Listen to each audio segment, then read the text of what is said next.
Und guten Abend wünsche ich euch. Wir sind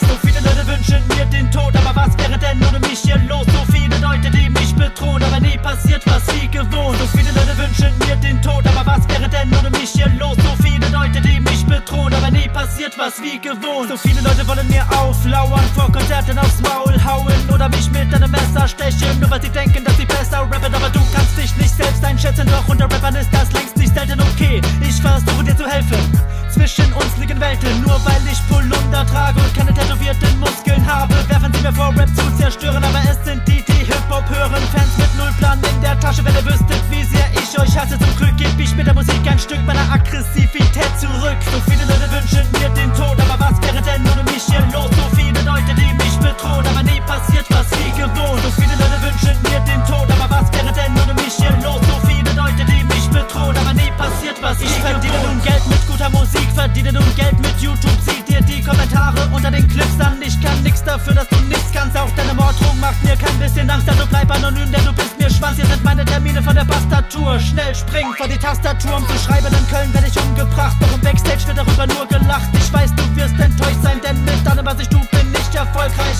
Ich glaub, ich bin ein Star, denn Leute, die ich noch niemals sah, wollen mich feige von hinten angreifen oder stechen mir in meine Reifen. So viele Leute wünschen mir